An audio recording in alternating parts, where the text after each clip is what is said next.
진정한 자유함. 요한복음 8장 36절. 그러므로 아들이 너희를 자유롭게 하면 너희가 참으로 자유로우리라. 개인적인 교만이 남아있으면 그 교만은 언제나 나는 할 수 없어 라고 말합니다. 한편 인격적 본성은 절대로 나는 할 수 없어 라고 말하지 않고 단지 계속 뭐든 흡수합니다. 인격적 속성은 언제나 더 많은 것을 원합니다. 이것이 우리가 지어진 모습입니다. 우리는 하나님을 위해 엄청난 역량을 가질 수 있도록 지어졌습니다. 죄와 우리의 개별성은 우리로 하여금 하나님께 나아가는 것을 막습니다. 하나님은 우리를 죄로부터 구원하셨습니다. 우리가 할 일은 자신을 개별성으로부터 구원하는 일입니다. 즉, 우리의 자연적인 삶을 하나님께 드려 희생 제물이 되게 함으로써 그 삶이 순종에 의해 영적인 삶으로 변화되어야 합니다. 하나님은 우리의 영적인 삶의 진보에 있어서 우리의 자연적인 개별성에 관심을 두지 않으십니다. 하나님의 명령은 자연적인 삶을 간섭합니다. 이때 우리는 나는 할 수 없어요 라고 말하면서 하나님께 대항하지 말고 주님을 도와야 합니다. 하나님께서는 자연적인 삶과 관련해 우리를 훈련시키지 않으십니다. 우리가 자신을 훈련해야 합니다. 하나님은 우리의 모든 이론과 생각을 사로잡지 않으십니다. 우리가 해야 합니다. 오 주님, 나의 생각은 언제나 방황합니다 라고 말하지 마십시오. 당신이 방황하는 생각을 하지 말아야 합니다. 개별성이라는 독재자의 음성을 듣지 말고 인격적 본성을 따르는 자유함을 얻으십시오. 그러므로 아들이 너희를 자유케 하면 아들을 구세주로 대치하지 마십시오. 구세주는 당신을 죄로부터 자유케 합니다. 아들에 의해 자유케 되는 자유를 누리십시오. 이것이 바로 바울이 갈라디아서 2장 20절에서 의미하는 것입니다. 내가 그리스도와 함께 십자가에 못 박혔나니. 자연적 개별성은 다 부서지고 인격적 본성이 주님과 연합되었습니다. 그의 인격적 본성이 주님의 것과 합쳐지는 것은 아닙니다. 너희가 참으로 자유하리라. 근본에 있어서 자유함이요 내면으로부터의 자유함입니다. 그럼에도 우리는 예수님과 하나가 되기 위해 자유하게 하는 능력을 입기보다는 우리 스스로 능력을 소유하려고 능력 자체만을 고집합니다.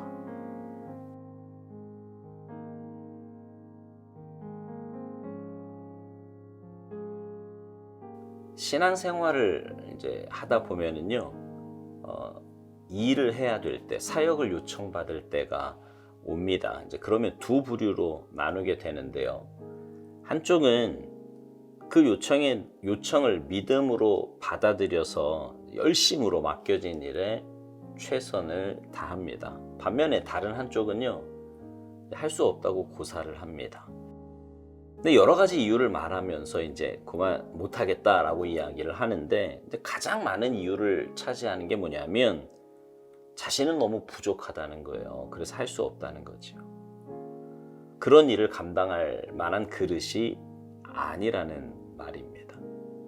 근데 사실 그 결정은요, 본인이 하는 게 아니고요, 하나님이 하시는 겁니다.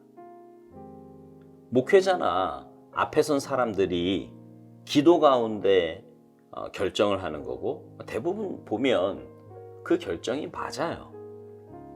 근데 이제 그런 결정에는 아랑곳하지 않고 자신의 형편, 내 마음, 상황, 이걸 더 중시하면서 가부를 결정짓는 경우가 굉장히 많습니다. 감사하게도요, 우리 교회는 제가 뭔가를 이렇게 맡기잖아요. 뭘 얘기를 하면 대부분의 성도들이 뭐 아니에요, 못해, 이런 분 거의 없고요. 그냥 믿음으로 그걸 수용합니다. 그리고는 열심히 최선을 다하지요. 오스왈드 목사님이 이런 말을 해요. 우리는 하나님을 위해 엄청난 역량을 가질 수 있도록 지어졌다고요. 그러니까 하나님의 형상으로 지음받은 우리는 하나님을 위해 귀한 일들을 감당할 수 있다는 겁니다. 처음부터 그렇게 만들어졌다는 거예요. 그러나 그것을 막는 게 있는데 그게 바로 죄라는 겁니다. 죄 때문이라는 거예요.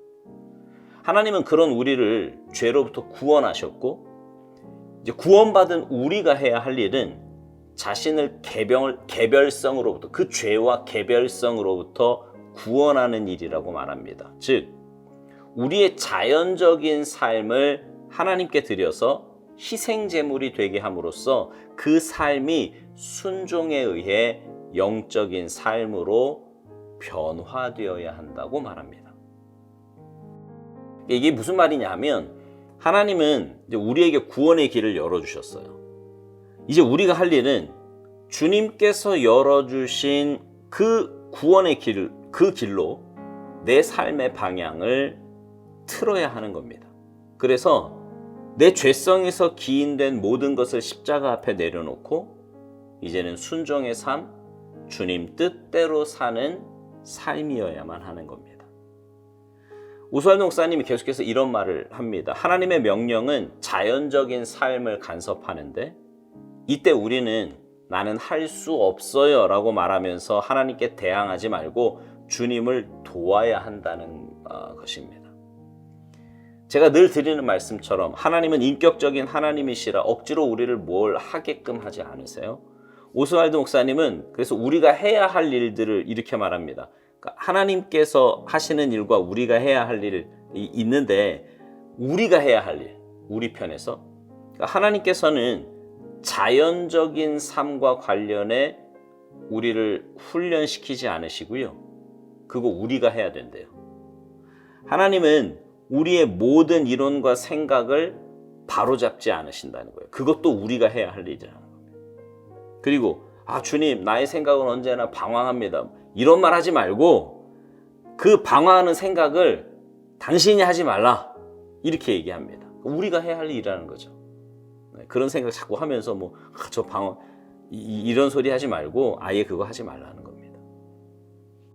그렇습니다. 주님이 열어놓으신 그 길에 들어선 우리는 내 죄에 물든 본성에 귀를 기울이거나 그것이 이끄는 대로 사는 삶이 아니라 하나님께서 이끄시는 대로 하나님 말씀에 순종하는 훈련을 해야 합니다. 그리고 그렇게 살아야 돼요. 그것이 구원받은 자의 삶인 겁니다.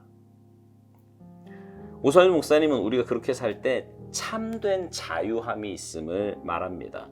여러분, 죄의 본성이 우리의 본래 모습이 아니에요. 하나님의 형상대로 지음받은 우리가 하나님의 속성을 가지고 살았는데, 죄 때문에 타락해서 그 본성과 속성을 잃어버린 겁니다. 그런 우리가 주님 은혜로 구원받았잖아요. 이제 본래의 모습이 회복되었다, 이 말입니다. 그러니 자꾸 죄의 본성을 따라 살지 말고, 마치 그게 진짜 내 모습인 것처럼 착각해서 그 죄의 본성을 따라서 살지 말고, 이제는 회복된 본래의 모습대로 살기에 힘쓰고 애써야 하는 겁니다.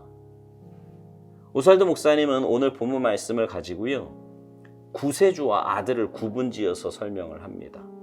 구세주는 우리를 죄로부터 자유케 했지만, 아들에 의해 자유케 되는 것은 근본에 있어서 자유함이고 내면으로부터의 자유함이라는 거예요. 그러니까 죄에서의 구원만이 아니라 우리의 삶 자체가 하나님과, 그러니까 주님과 온전히 연합함으로 하나님의 형상으로 지음받은 자답게 살게 된다는 말입니다. 어떠세요? 여러분은 그런 자유를 누리며 살고 계십니까?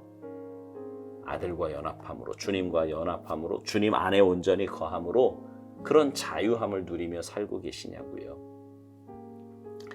사랑하는 성도 여러분, 세상의 조건이나 상황, 심지어 자신의 죄의 속성에 얽매여 있는 삶을 자연스러운 삶이라고 자꾸 받아들이지 마세요.